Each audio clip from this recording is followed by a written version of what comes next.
ከሽብር ጋር ተያይዞ ቅድም እንዳነሳሁት ከአልሸባብ ጀምሮ ከሁለት ዓመት በፊት ከመቶ በላይ የሚሆን የአልሸባብ በጣም ከፍተኛ የሆኑ ኦፕሬሽኑ ሲሳተፉ የነበሩ በሶማሌ ክልል በተሰራ ኦፕሬሽን የተያዙና ከነሱ ጋር ተያይዞ ምርመራዎች ተደርገው እስከ እድሜ ልክ ውሳኔ የተሰጠባቸው እንደዚሁ ከሸኔና ከጽንፈኛው ጋር ተያይዞ ቅድም እንዳነሳሁት ከ900 በላይ ወደ 972 የሚሆኑ ተጠርጣሪዎች በቁጥጥር ስር ያሉበት ከ259 በላይ መዝገብ ተደራጅቶ እነዚህ ኃይሎች ከተለያየ አገር ውስጥ የተለያየ ችግር ለመፍጠርና የተለያየ ችግርን ፈጥረው በዚህ በእገታ ላይ የተሰማሩ በሰው ግድያ ውስጥ የተሰማሩ አዲስ አበባ ላይ አደጋ ለማድረስ የተለያዩ የፍንዳታ እቃዎችን ይዘው ወይ ፍንዳታ መሳሪያዎችን ይዘው አዲስ አበባ ውስጥ የተያዙና በኦሮሚያም በአማራ ክልልምና በሌሎችም ጭምር ከሽብር ጋር ግንኙነት ያላቸውን ፌዴራል ፖሊስ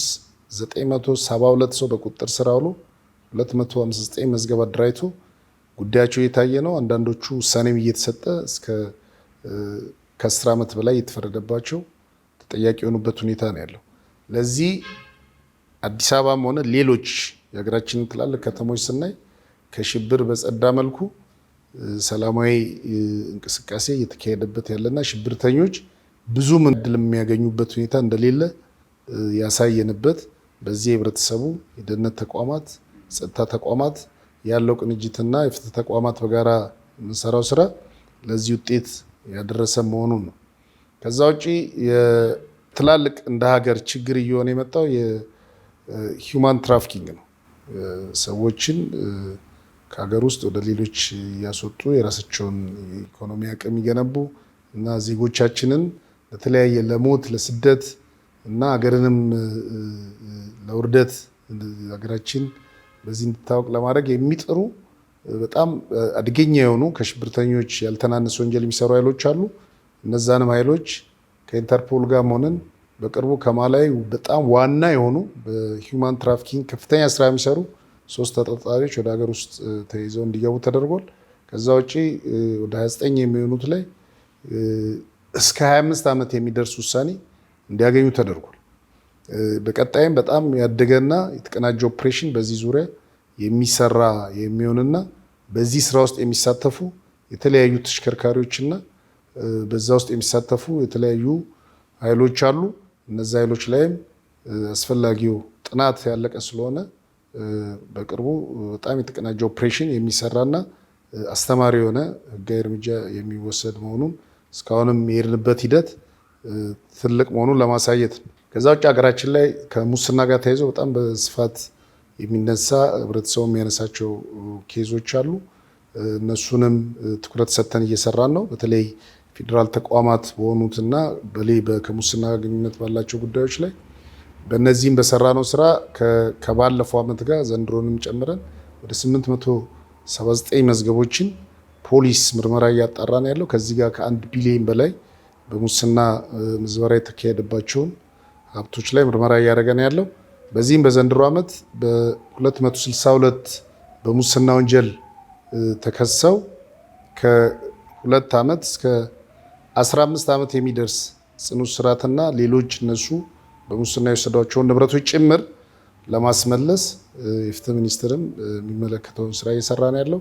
ለዚህ እንደነዚህ አይነቶች ስራዎች ላይ በጣም ኢንቴንሲቭ ስራ ነው የምንሰራው እና የምርመራ አቅማችንን በቴክኒክም በታክቲክም ያደገ የምርመራ አቅም እንደዚሁ ደግሞ በጣም የሰለጠነ የሰው ኃይልም በስፋት ስላለን በእነዚህ ላይ የሰራን ያለ ነው። ሌሎች እነዚህ ከድንበር ዘለል የወንጀል ኬዞች የድራግ ኢሹ አለ።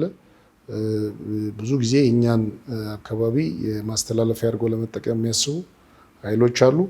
በዚህም ወደ 67 መዝገቦች አደራጅተን ከ20 የተለያዩ ሀገራት የተያዙ 76 ተጠርጣሪዎች በቁጥጥር ስር ውለው እስካሁን በውሳኔ ላይ 57 መዝገብ ላይ ውሳኔ የተሰጡ 24 ተጠርጣሪዎች ከ2 ዓመት እስከ 12 ዓመት የሚደርስ ጽኑ እስራት እንዲቀጡና ከ155 ኪሎ ግራም በላይ የኮኬን አደንዛዥ ዕፅ በቁጥጥር ስር ያለበት ሌሎችም እጾች ሀገር ውስጥም ጭምር ካናቢስን ጨምሮ ብዙ በቁጥጥር ስር የዋለበትና በተለይ በትላልቅ ከተሞች ላይ አዲስ አበባን ጨምሮ ወጣቱ ላይ ችግር ሊፈጠር የሚችልና ወጣቱን ለተለያየ ሱስ ቁርኝት ውስጥ እንዲገቡ ሊያደርግ የሚችል አደገኛ ነገር ስለሆነ እሱና ሌሎች በየናይት ክለቡና በየሆቴሉ በድብቅ ወጣቱ ላይ አደጋ ሊያደርሱ የሚችሉ የባህሪ ለውጥ ማምጣት የሚችሉና ኢቨን ለወንጀል የሚገፋፉ እነዚህ አይነት ሱሶች ላይ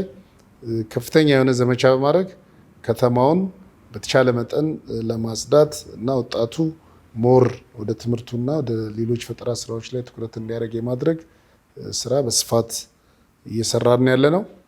ለዚህ በምርመራ ስራችንም በወንጀል መከላከል ስራችንም ላይ በጣም ያደገ ስራ ነው ያለው። ለምሳሌ በዚህ 9 ወር ውስጥ የወንጀል መከላከል አቅማችን ላይ ከጉምሩክ ኮሚሽን እና ከክልል ጸጥታዎች ጋር በመሆን ከፍተኛ የውጭ ገቢ ኮንትሮባንድ አለ። እሱን ለመከላከል በተሰራው ስራ በዚህ አመት ብቻ ከ15.6 ቢሊዮን ብር በላይ ግምት ያላቸው ውጭና ገቢ ኮንትሮባንዶች በቁጥጥር ስር መዋል የተቻለበትና ከባለፈው አመት በ6.6 ቢሊዮን ልዩነት ያለው ስራ የተሰራበት ሁኔታ ነው ያለው። ለዚህ ትልቅ አቅም የተፈጠረበት እና ጠንካራ ኢንስቲትዩሽን እየሆነ የመጣበት ሁኔታ ስላለ ይሄ እንደ ሀገርም እንደ ተቋምም ትልቅ ለውጥ ነው ብለን ነው የምናስበው። ምክንያቱም አሁን የኢትዮጵያ ፌዴራል ፖሊስ በቁጥሩም አድጓል፣ የማድረግ አቅሙም አድጓል፣ የትጥቅ አቅሙም አድጓል። ባለፈው እንዳያችሁት 116ኛ ዓመታችንን ስናከብር በጣም ትልቅ ሾው ነበረ እና በዛ ላይ በጣም ብዙ ሀገራት ተሳትፈዋል።